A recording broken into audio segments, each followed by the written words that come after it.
I think that the beauty of the prefrontal cortex, and I find it also, it represents ultimately leadership, is the ability to let things be, Hmm. right? And I hear you use the word competition and the limbic area, and it's easy to use the word competition, and then to also the next step would be to see that as something you need to reject or to fight. And Yeah. already in that thought process, you are distancing yourself or making something within yourself a potential enemy. Welcome to the Bo and Luke Show, a podcast designed to inspire you to be better, know better, and do better. You can connect with Bo and Luke on social media at The Bo and Luke Show, or send us an email at fanfeedback@theboandlukeshow.com. Brought to you by Sound United. Without further ado, let's get after it.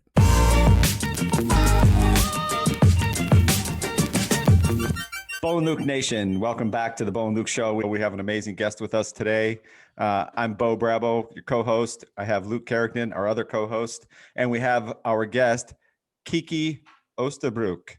Kiki fascinates me every time I read one of her posts on LinkedIn or Instagram, and she's talking about mindset, leadership, communication, and a lot of it all around the nervous system. And her quote is, "Regulate your nervous system to change behavior." I love that. Kiki, welcome to the show. Thank you. Lovely to be here. Excited. Awesome. And oh, by the way, Kiki is coming to us today from Seoul, South Korea. That's right. Yes. Yes. Luke, that's a milestone. It's our first guest from South Korea. We're going international, Bo. I We are mean, this is a international. huge milestone. That's right. Yeah. It sure is. And I'm originally from the Netherlands. How's that combination? Really? Wow. So that's where you're originally from. Yes, that's the name. Oosterbroek is Dutch. Yep. Got it. So my nationality is Dutch, and I've been living in Korea. My background is actually to explain. I was born in Korea. I was adopted, so grew up in the Netherlands, and then Wow. somehow life sort of rerouted me back here. And Wow. took you back to the land of the morning calm. That is Yeah, so that's awesome. Do you miss the Netherlands? Say what? I would say, Do I you miss it? Yeah. Do you miss the I Netherlands? miss friends. I miss family. I miss certain foods. That type of stuff. Absolutely. Yep. But life is so exciting in general that like to spend your time on missing things, Mhm. sort of like. Yeah. So Kiki, You know what I mean? Yeah. take us from there and tell our listeners a little bit about yourself. Well, yeah, I was born in Korea, adopted, grew up in the Netherlands, Dutch family. And at some point I moved to Korea and here I am. And I've always been, my dream was always to have my own business. And I was sort of in a corporate world in the Netherlands, which is very safe and hard to get out. And so when the opportunity came up to have an expat life, it seemed to be a perfect opportunity as well to switch and transition into exploring the area of entrepreneurship. And that's what I've basically been doing. And I think both of you have a similar path, right? Where you went from corporate into entrepreneurship. And it comes with a lot of failure. Oh yeah. And that is actually what at some point you realize that's it, right? It's not easy in the beginning. However, as you progress on the path and decide to continue no matter what, it actually sort of becomes part of the whole game. And so that's ultimately also where mindset comes in. And it all starts from a dark place, I think. Yeah. At the end of the day, right? And you got to go through it. Yeah, that's fascinating. We talk a lot about entrepreneurship and so forth on this podcast with numerous different guests who have started their own business and so forth. But I think you have an interesting way to approach it when you talk about mindset and the dark times. So give us a couple examples of, if you can, to whatever detail you can or willing to, how those dark times, how did you get through that? What happened and how did you actually get across the chasm into the not so dark times?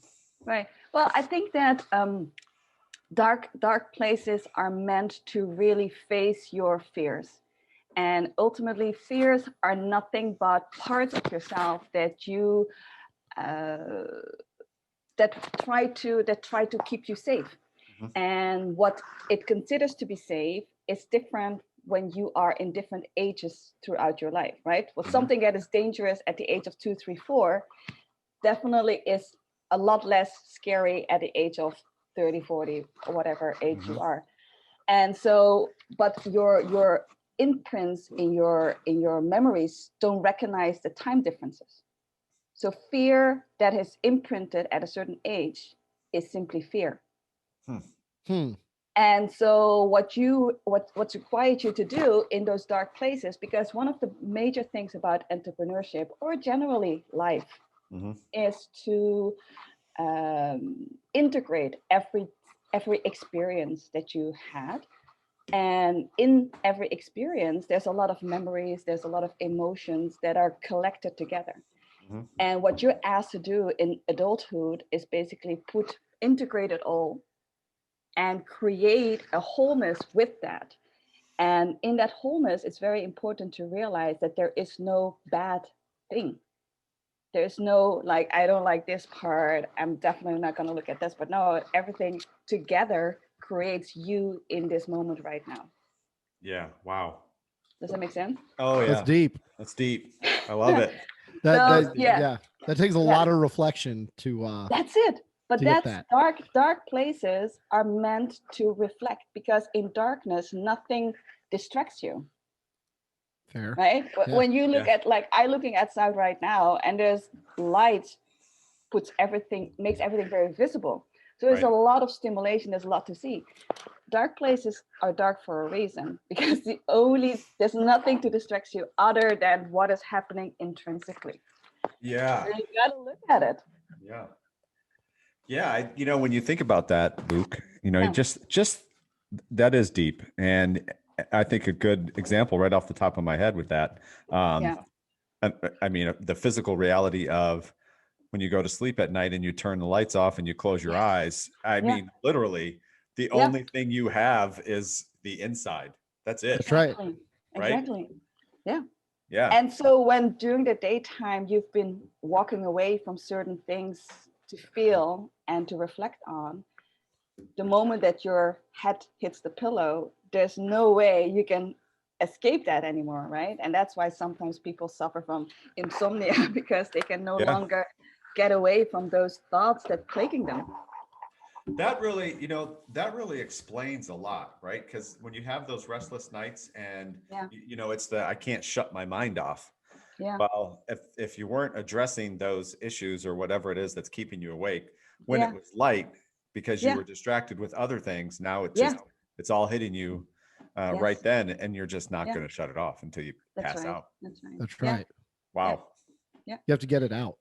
That's right. Yes. And dark places are very symbolic. I mean, just look at, like, have you guys watched Star Wars? Yeah, of course. Oh yeah. Where Luke goes into that big tunnel, and then he gets faced with Darth Vader, and ultimately Darth Vader represents himself, right? So he chopped off his head, and then he opens up the mask, and then he sees his own face.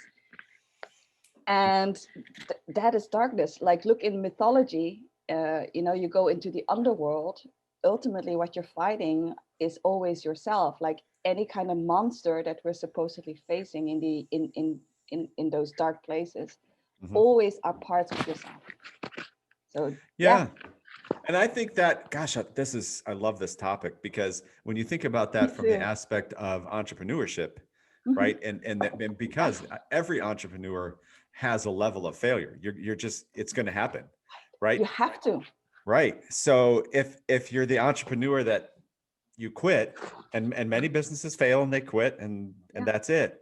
I would imagine a lot of that is related to not being able to face your demons, because that's who you're 100%. Fighting. Right. Yeah. It's the fear of darkness. I mean, look at any average child. Yeah. We're afraid of darkness. Right. Yeah. It's scary. Well, and as adults, I feel like we are expected to be perfect and to be good at everything that we do. And that expectation isn't there when we're children, right? So you, as an adult, like, you get in this funk where it feels wrong to go and address your shortcomings and any failures that you have, and then you just bury them deep down inside and don't think about them, which can't be healthy, right? Yeah. I find when I do, so we last season we talked about battle rhythms a lot, just getting in a rhythm and a routine that's better for personally and professionally. I find when I do a diary day in the morning and at night, and I don't like I'm not like diary, like doing a diary, like writing down everything I did that day. You mean like journaling? Yeah, journaling. So I'll do a journal, and at night, if I put down like a few things that I did I thought went well that day, and then a few things that I thought I could have done better. Yeah.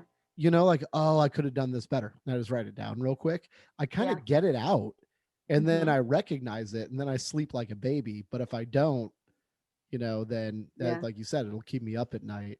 Yeah.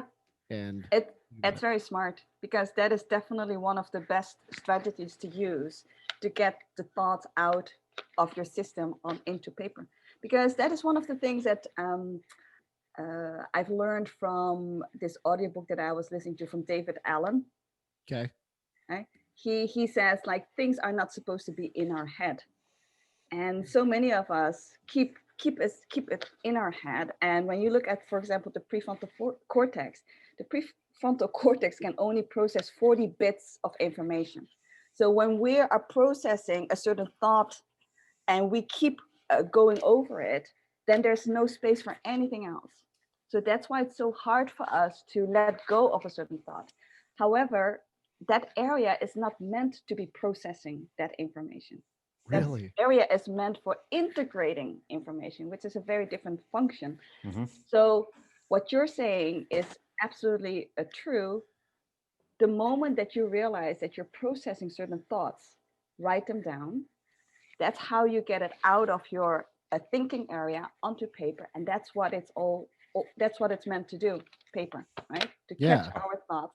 And then we free space to have more constructive thinking, like decision making, for example. Gosh. Like that. Yeah. Yeah, because when you get it out, like there's some sort of I guess there's a few feelings. One is like liberation, right? And then there's also a sense of saying, like, look, it's okay. It's okay that you sucked at something. It's all right. Like, write it down and let's get better at it, right? Like, it's like it almost makes it not so serious. Like, I don't take myself as seriously when I write it down. I'm like, okay, I like that. I sucked at it. I wrote it down. Now I can address it and do something about it. And it's just not that big of a deal normally. Exactly. Yeah. Yeah. And you can all access those abilities of putting things into a bigger context, making decisions, being more aware, like, okay, this is where it belongs, or this is where that belongs. All that is available to you when you stop processing information. That's it. Yeah. Wow. So cool. Then you focus on what you can do about it instead of focusing on the problem itself. Exactly. Makes total sense. Yeah. Kiki, sorry, Bo, I'm going to jump in. I want to ask about article you wrote almost a year ago. It's February 6, 2020 on LinkedIn. And I think, I know you're going to have a ton of awesome stuff to say about it, but I think the listeners can really get something from it and make a change right when they listen. So the title of this is Being Positive is a Choice, Being Negative is Not. Okay. Yeah, that's right. Can you talk about that for a little bit? Because I think that's super powerful. Okay. Can you say that one more time? Because so I write stuff and then I forget about it, to be honest with you. You said, I'm going to read the first paragraph to you as well. Just a few sentences. So the title is Being Positive is a Choice, Being Negative is Not. You start off by saying it is common knowledge that optimism and a positive outlook increases resilience, recovery, health, and quality of relationships, as well as ability for grit, focus, and creativity. Can you expand on that? Yes. That is such an interesting topic, because that is actually all related. Like Bo mentioned earlier, that I am totally into the nervous system, and by no means do I consider myself to be an expert. However, I'm a very diligent student when it comes to grasping the concept and studying it and applying it and wanting to spread what I've learned to others, because I find it mind-blowing.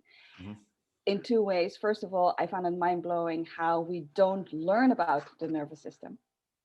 Yeah. And secondly, I find it mind-blowing how when you start to really dive into the functionality and the mechanism and the beauty of our nervous system, we're actually talking about the beauty of our body, and more so the beauty of being human. And so those are all interrelated. That is my introduction. So yeah, being positive is a choice and being negative is not. When you understand the nervous system, you realize that the function of the nervous system is simple. It wants to keep you safe, which in itself is beautiful when you think about it, right? It's like, we just want to make sure you're safe. Yeah. And so the survival mechanism or the risk assessment mechanism that our nervous system has for us is scanning our environment 24/7. It doesn't sleep.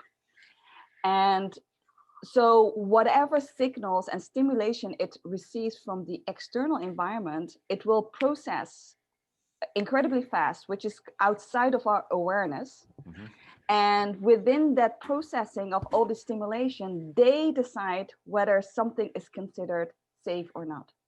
And as much as we would like to think of ourselves at times as being super cool and not sensitive, I can guarantee everybody that we are all super sensitive. Yeah. Men and women alike, and children, of course, and animals. Everything that has a nervous system is meant to be super sensitive, simply because of the function that it has. It's what it's meant to do. So when you look at the sensitivity of our nervous system and the functionality, which means to keep you safe, then being negative is a reaction of the nervous system. And the reaction is not a choice. And a lot of the times when we talk to people, when I talk in my coaching to people and they're like, oh, my boss won't change. He's just the way he is. It's like, well, he chooses not to change. Well, often we very much integrate words like that's his choice or he chooses not to do. It's like, no, it's so important for us to understand that we don't choose to be negative. We don't choose to be a jerk. We don't choose to be unkind. That's not a choice. It's a reaction of our nervous system that for whatever reason considers whatever is happening in our environment not to be safe.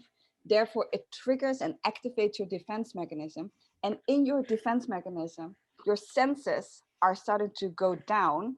You start to focus inwardly, and inwardly simply means you're going to be focusing on yourself to save your ass, if I can say that word. Oh, we say, to save your ass. And so therefore we automatically, as a reaction, become selfish beings. We become selfish. And selfishness can express itself in different ways, because selfish can be also like, I'm going to be super nice to everybody around me, because that has simply been my way of protecting and defending myself. I've noticed if I'm super nice, then people around me are going to be chill, and then I feel safe again. And another way of reacting can be like, whenever I feel triggered and unsafe in my environment, I start to become a very nasty person, because I've noticed that whenever I become nasty, it scares other people and it scares them away. Right? We have a defense system that has worked for us in the past, and that becomes our default mechanism to defend. It's not a choice, because the awareness is not present. You cannot talk about choices or free will without awareness, without consciousness. God. So it absolutely is. Is it fair to say, Kiki, that each individual has their nervous system is unique to them and how it responds to the different stimulus? In example, I'm thinking of, as you talked about that, like your response to protect yourself, and maybe you're unkind or you get angry at somebody else because you feel like your body feels like it needs to protect itself. One person may respond with in kind, being harsh or argumentative or whatever the case might be, but then somebody else might respond to overcome that and to settle maybe that other person down. The response is kindness. Right. Right. Is that or niceness? Niceness. Right. Kindness is a choice, I would say. Yeah, but that's a totally different topic. Niceness. Yeah. Yeah. So is that so if my response was nice and Luke's response was not nice, is that just because of how our nervous system is responding to that stimuli? And is that unique to us, do you think? What's unique to us is experiences, and most importantly, how we have processed those experiences. That is what is unique to us. Sure. When you look, and again, I'm just going to throw in some stuff here that I've been reading. By no means am I an expert. However, we're here to share information and thoughts, right? Right. We won't not know to the difference. preach as if I'm an expert in anything. So there's also a post that I've written on genomes. And what I find very fascinating is when you look at our genomes, 99.99% is identical to every human being on this planet. Sure. So 99.99%, the three of us here, we're the same. Mm-hmm. And so then that 0.1% that we are different, that is based on our unique way of processing experiences. Because again, the three of us could be having the same experience in the same moment, yet we will not process that same experience in identical ways, right? That's why parents who sometimes say, we've all treated our children equally. I don't know why this person is turned out this way and the other's not. No, that's probably not true at all. Because the way we develop as parents and the way we develop, like if your child, the way you treated a child at a parent at the age of 22, and then you have another child at the age of 28, that child is going to have a different kind of parent. It's very simple. Fair. That's fair. Yeah, you're describing my life. I have just that, a 22-year-old and almost 27-year-old. Oh, really? Oh, yeah. And you are absolutely right.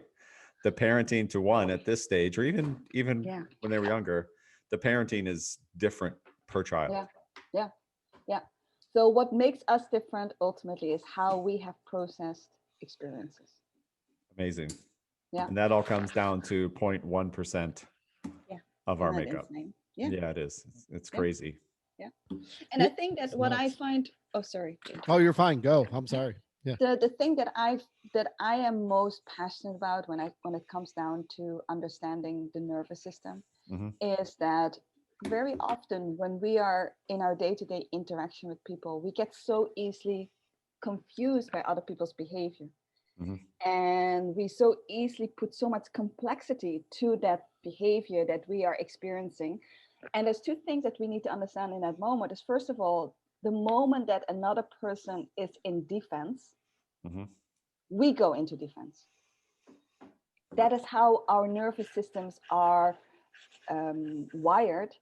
That's what we do for one another. We mirror each other's behavior. So look, I see your eye suddenly getting a little bit tight, like the mouth. Yeah, exactly. Yep. And right away, my nervous system is going to react to that, wondering like what's happening with Luke. But I will start to become more cautious around you because I don't, right? So we are reacting to each other continuously. Yeah. So the moment that my thoughts are going like, what is happening with Luke? Yeah, you know what? I've never really liked him. He's always being so difficult. I get that. And right? Yeah, which is pretty much true. But no, but that's your story of your life. But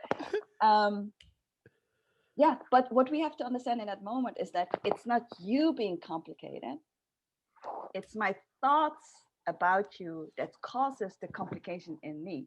And those thoughts have a function. I'm having those thoughts because my system wants me to get away from you. Wow. Yep. You know what I mean? Because my system has only one thought. It's like you are a potential danger. So it's not gonna like weigh up the positive in the negatives. No, it only wants to see your negative because it either wants me to fight you or to run away from you. Yep. And you don't do that by, being rational about what is happening. No. Yeah. Gotta be a lot of irrationality. No wonder so many people want to fight me. Yeah. Are you having brawls like behind the local pub? No. They fight and then I run away. Usually. Gotcha. Yeah. And then I cry by myself. I cannot imagine, Luke, that you are a fighter. Are you? No. No, not at all. No, not at all. But Bo, this will shock you, but I've actually read up on this subject a little bit that cool. Kiki's talking on from a sales perspective. Okay. And I know, so what we call it was we just called it, so in sales we're simpletons, right? So we say that it's the old brain and developed when we were cavemen, basically. Mm-hmm. So we need stuff that we can understand. So that I get that really well. So what we say is that, just like you said, these are things that we can't control. It's your fight or flight. Yes. And so in sales, when we see somebody's brain shutting down during a presentation, because we have to talk to people for like hours at a time. Yeah. And typically people usually buy from somebody that A, they like, and B, they remember. And you could talk to someone for an hour, and if they only remember like 5% of your presentation, they're not going to choose what you have because they just don't even remember what you were saying. Now we have other things. This happens with PowerPoints. So if you have like a 30-page PowerPoint presentation, they hooked up a bunch of electrodes. Again, I don't even know if they're called electrodes, but hooked up a bunch of electrodes, I'm going to call them, to people's brains, showed them PowerPoint presentations. They light up at the first slide and they light up at the last slide. And then they go into what's called the brain hammock in the middle. And that's that safe spot that you were saying. So it comes up and then they go, oh, here's the fight or flight. They can't control it because it's the old brain. That's right. So what we try to do is use attention grabbers at different parts. So it might be having something change on the screen, having them do something interactive, like pick up their phone or do something to trigger that old brain again. Mm-hmm. And what we find is that when you can trigger that old brain, people are a lot more engaged. They remember a lot more. Mm-hmm. And even if you can get them to retain 20% more of what you're saying, it gives you a better chance at making a lasting impression. I guess is what they say. Yes. So I'm somewhat familiar with it just from a different aspect. I like what you're saying because a lot of it is make total sense, and it weaves in beautifully with what we're talking about already. One thing that I want to add to, because I hear you say the old brain. Yep, the old brain. Right? Yeah. And so when you say the old brain, do you mean like the reptilian brain, like the limbic area of the brain? Is that yes, limbic. About? Yes, limbic. Okay. Yep. Okay. Yeah, that's right. So this is what I would like to add to that, because I think that when you are in a presentation, what you want is people to be engaged, right? Yes. So engagement happens with the prefrontal cortex, because the prefrontal cortex is the area in the brain that holds your attention, that is your consciousness, that is your presence. And so in order for, and that part of the brain is integrate every part of the brain together. The Daniel Siegel, psychiatrist, has what he uses is the hand model to explain how the brain works and the impact that the prefrontal cortex has on pretty much your whole body. And he says, like, so when you take your hand and the thumb is your limbic area and you fold it in, and then this part of your hand will be the brainstem, which goes down to your spinal cord and throughout your whole body. And then the information comes in from your body through your brainstem and goes and then hits your limbic area first, right? Your reptilian area. And then this part folds over, and this would be your cortex. And then these two fingers in the middle are your prefrontal cortex. And when you see is that these two, they are connected to every part of the brain. They connect to the limbic area, they connect to the cortex, and they connect to your brainstem, and therefore to the rest of your body. The information through your brainstem comes up to your right hemisphere, and the right hemisphere is also known like the creative. It's also the autobiography. It tells the stories. And so very often where we are disconnected from our body is because our whole system, our education system, societal system, is based on focusing on the left hemisphere. And the left hemisphere doesn't tell great stories, right? It's very linear and linguistic and literal and logical. And so that's why the prefrontal cortex is key to engagement, to attention, to presence, and pretty much being a conscious, aware person. Happens here. But doesn't the limbic area then pull attention away? Like, so because I'm competing with like an iPhone usually is my competition. Like if I'm talking to somebody and then their phone lights up, I feel like the limbic all of a sudden kicks in. It's like fight or flight. I got to check this text, right? Yeah. Right. So like that's my competition. If I had to Yeah. sum it up, iPhone is basically my competition and everything. I think that the beauty of the prefrontal cortex, and I find it also, it represents ultimately leadership, is the ability to let things be. Right. And I hear you use the word competition and the limbic area, and it's easy to use the word competition, and then to also, the next step would be to see that as something you need to reject or to fight. And already in that thought process, you are distancing yourself or making something within yourself a potential enemy. And so a lot of the power really in the prefrontal cortex ultimately comes from observing rather than judging, and including rather than excluding, right? Because that's the ultimate power of integration. And in the process of integrating, there's a lot of ugly things happening. Sure. And ultimately, that is also what makes good leadership powerful, is that you understand, as we talked about earlier, about, entrepreneurship is first you go through the dark places, it's ugly. That's the same with leadership. And that's the same as building great teams, building great trust-based partnerships, whatever it is, you got to go through the ugly stuff first. Yeah. That's fair. Right? Absolutely. Yeah. Yeah. Think about all the implications in the workplace, right? Yeah. Where this stuff is on display all the time, every day long. And I would say, just in my own experience, that most people haven't studied this, haven't read about it, don't understand what's happening, why it's happening, and so forth. And then Kiki, I talk a lot about, I teach a course on it, about behaviors. And I created a formula. Behaviors over time, those will identify your values. And then when you put all that together with everybody in the workplace, your culture is going to arise, or it's an outcome of all your behaviors in the workplace, everybody's behaviors, right? So if you have a bad culture, you have to change behaviors.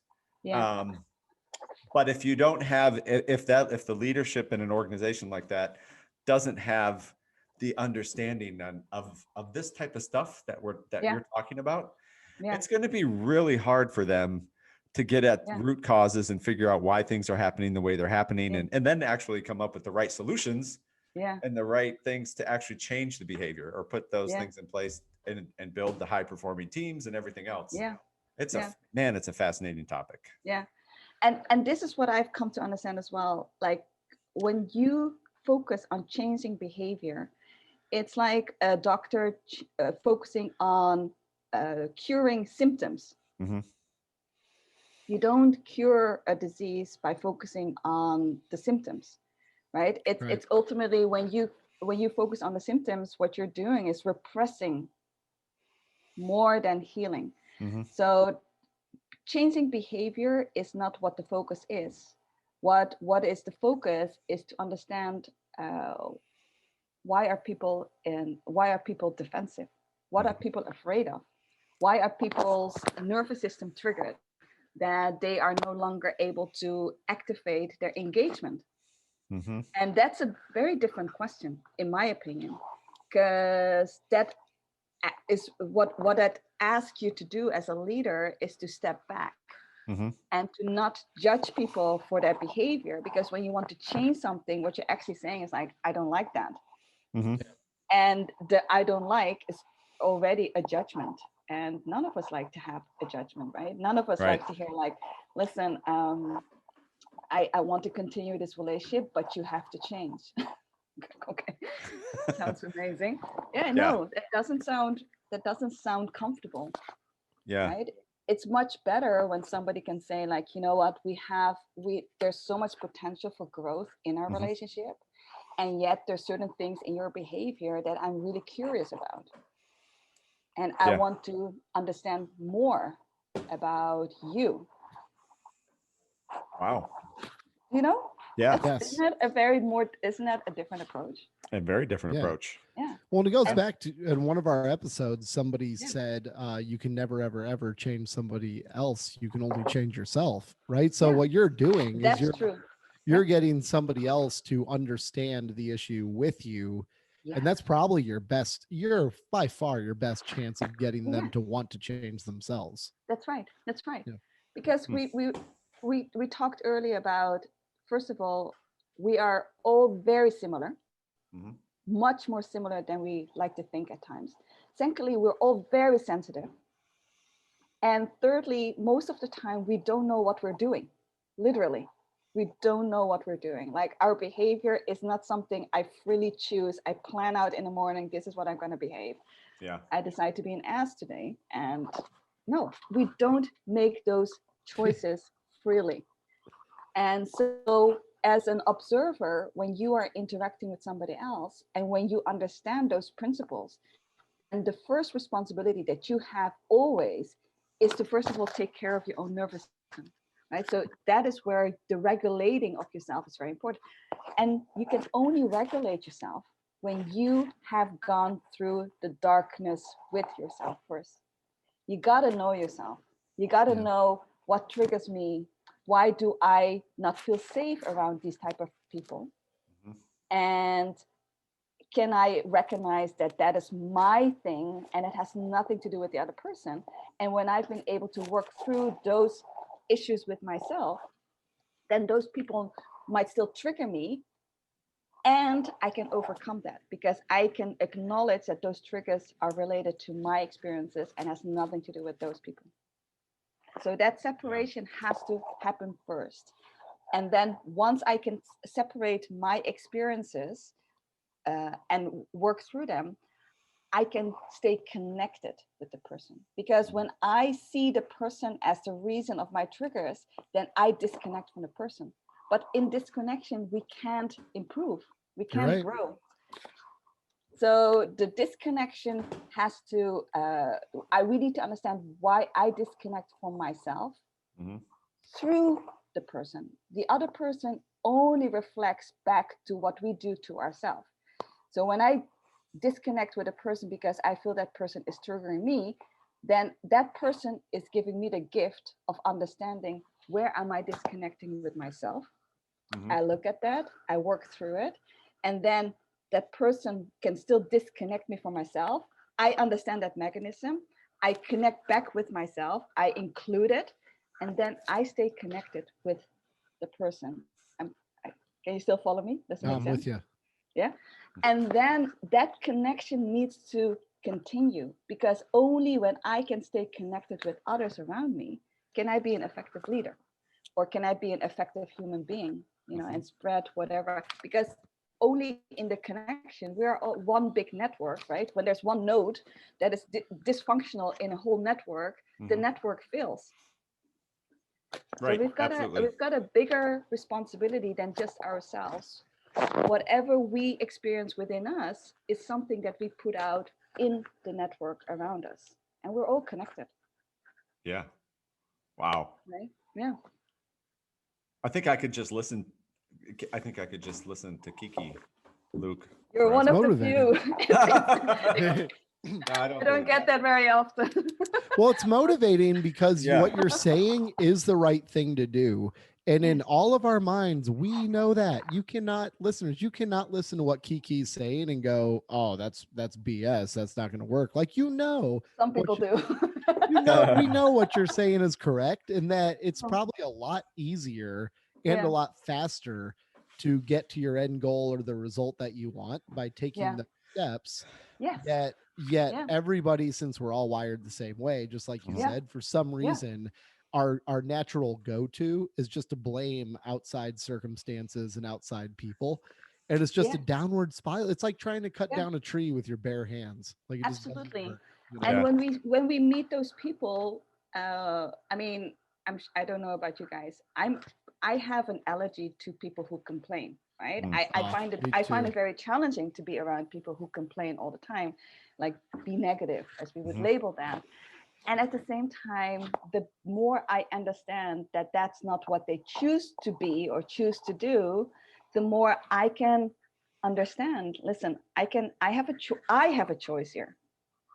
My choice is I can judge them and remove myself, or I can seek deeper within myself. Can I go to a place of compassion and curiosity?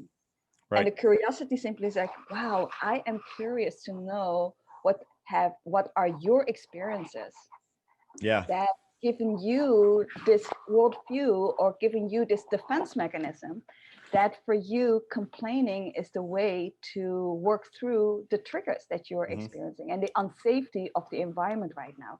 And when you can remain curious, like, I want to know more about you, that you connect with the compassion within us. And compassion is so incredibly healing. Yeah. And it's so freely available, right? Because that's simply how we are wired.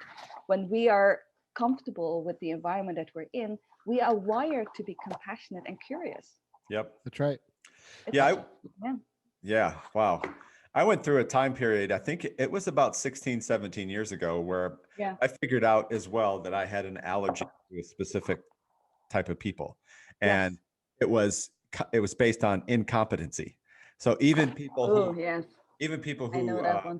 who worked for me or in my office, if I found them to be at some point incompetent, I would literally just dismiss them. I wouldn't give them work. I would, it's the almost like performance oriented punishment. So the people who I knew were competent and very good, that's just who I went to. So those who were incompetent, I would literally like not pay any attention to them. That's right. And then once I came to that realization that this is part of me and what I was doing, it helped. It's the dark place, right? It's addressing not them, it's addressing me. That's right. Me addressing myself. It's like, Bo, why are you doing this? And then it actually helped me, just like Luke said earlier, change my behavior, not somebody else trying to change me changing me, to where then I approach them from okay, you need training on this. Let me, I have expertise here. I can sit down with you and spend time with you and help bring your competence up. That's right. Right. That's right. Yeah. That's right. It was an amazing epiphany. That is that must have been very much related to you getting closer to the understanding of how growth mindset works. Yeah. Right. Rather than judging incompetence in others as like, you're beyond saving. Right. As we move towards understanding growth mindset and become more lenient to our own incompetence in certain areas. However, to recognize that incompetence within us is simply areas of being unexperienced.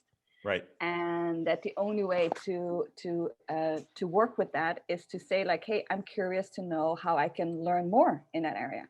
Yeah. So the moment that you recognize that in you, you can give that to others, right? Is that how it worked for you, that process? Yeah, absolutely.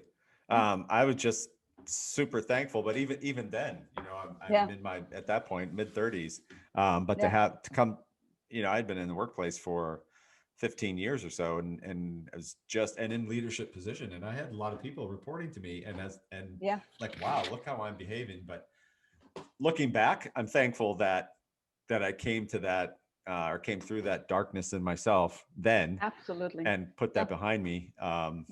For sure. It's a vicious cycle, because I think with competence comes ego. And then the ego, actually, you end up telling yourself, I don't need to improve anymore. I don't need to grow. So it might be counterintuitive, but that person that isn't as competent doesn't have that ego. It is more hungry to improve. So you might be able to get better results by focusing on those folks, because the upside is so much greater. Right. Absolutely. It is definitely true what you're saying. It's a vicious circle, and the ego, you bring up the ego, which is very interesting, because the ego ultimately is our guard that prevents us to go into engagement, right? The ego is holding us in a place of defense, because the ego has one function, actually two, and the function is to protect and to control. Mm. So it wants to protect you from danger. And the best way to protect you is to control your behavior. And the best way to control your behavior is by using techniques that used to work. Yeah. And so that's how we keep ourselves in a repetitive, habitual behavioral pattern, because our ego feels the need to protect and control you.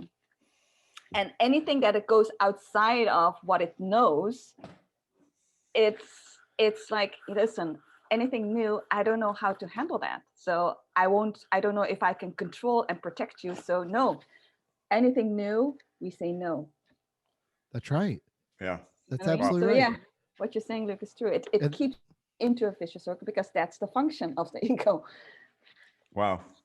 Right?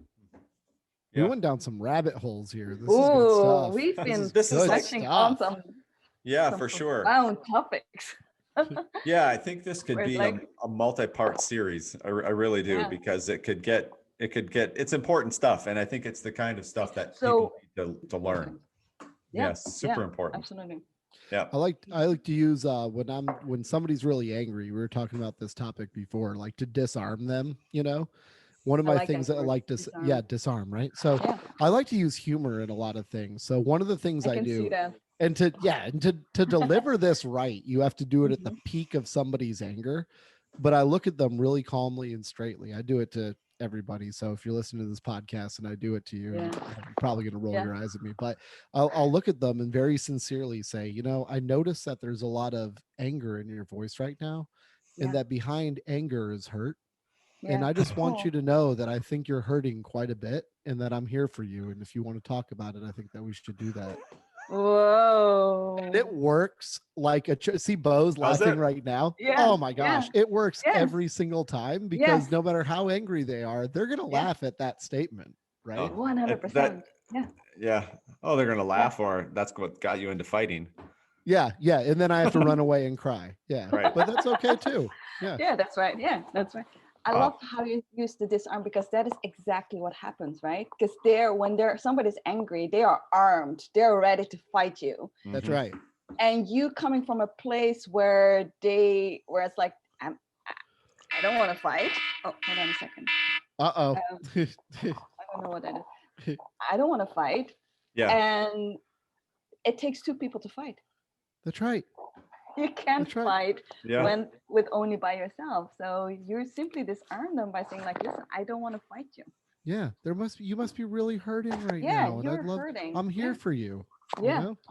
So, yeah, that's great. Yeah, it works like a charm. Please use it the next time somebody does it. Yeah. Yeah, I love that. Yeah, I'm gonna try it. And that is what it also tells me about, Luke, is that it shows that you have the ability to regulate your nervous system. There we go. That you have somehow the ability that, because as a reaction, when somebody's really angry, we would mirror back that anger, or we would go into extreme fear, which will only increase the anger in the other person, because that's a natural reaction that we have. But you're saying, like, hey, I observe your anger, and then I go into a place of disarming your anger. That is super powerful, because that says a lot about your ability to regulate yourself. Oh, thank you. I didn't even know that.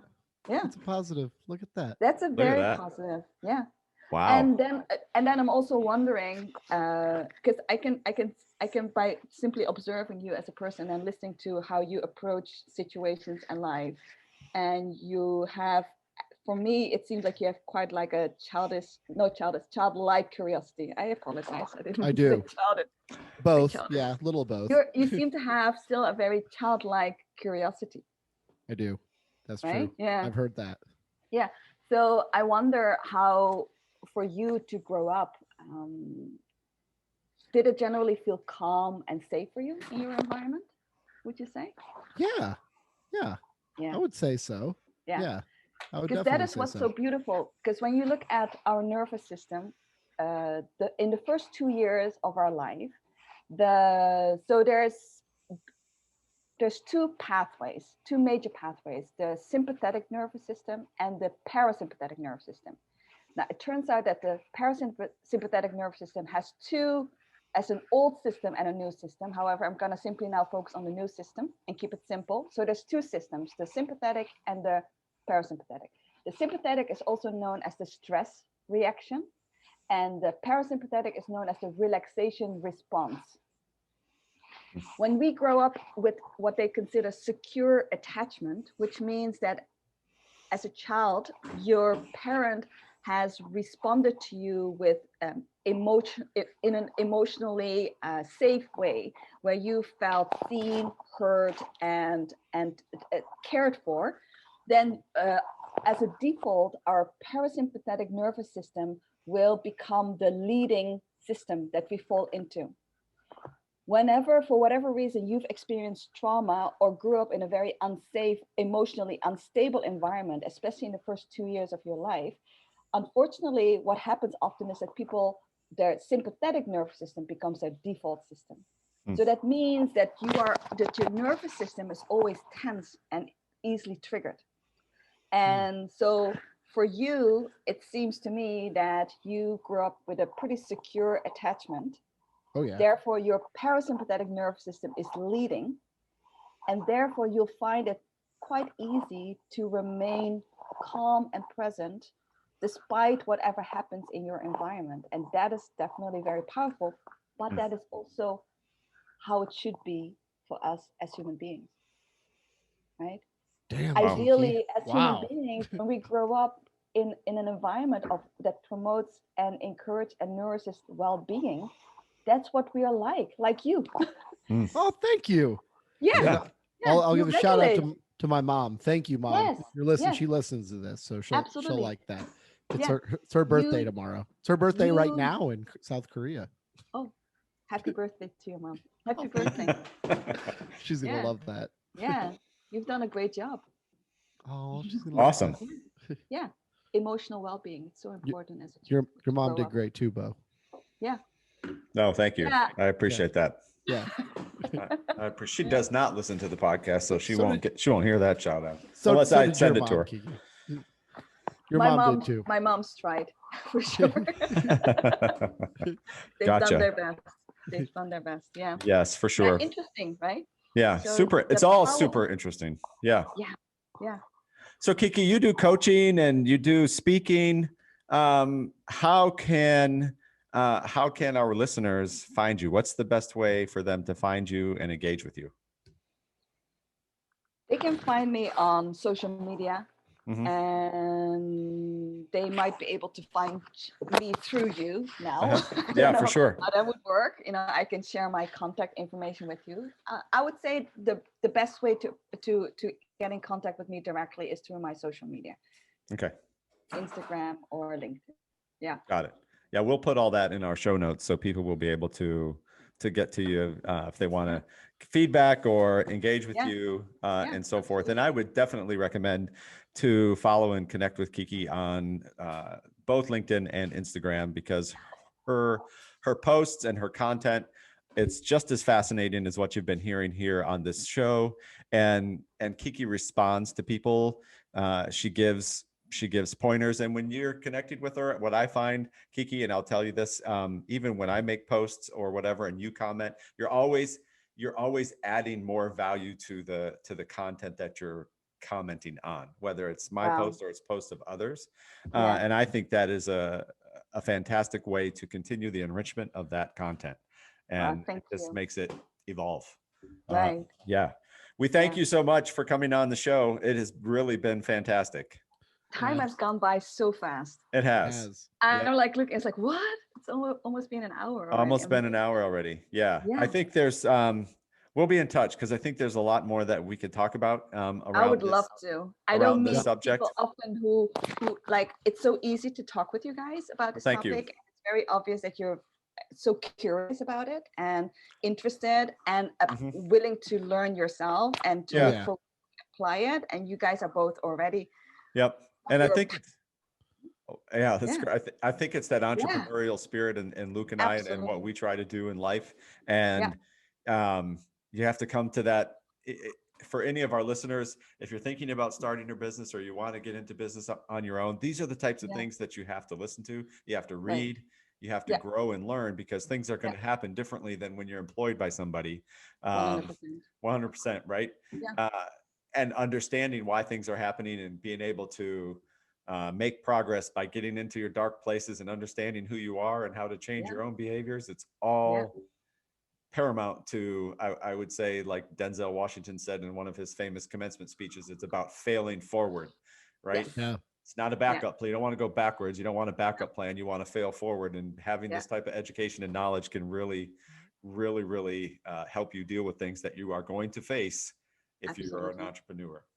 It's necessary. Absolutely. For sure. Cool. Yeah. Right. Luke, any parting thoughts? No, it's just been an absolute pleasure, Kiki. Thanks so much. I enjoyed this conversation more than you know. I'm gonna take some of this advice and just the thoughts that you gave me through the weeks coming up. And if the listeners even get half as much as I did out of this, I know that it's going to make an impact on their lives too. So thank you. Yeah, thank you so much, Kiki. Thank you, Bo. Yeah. And Luke. All right. Yeah. Cool. Of course. That's a wrap.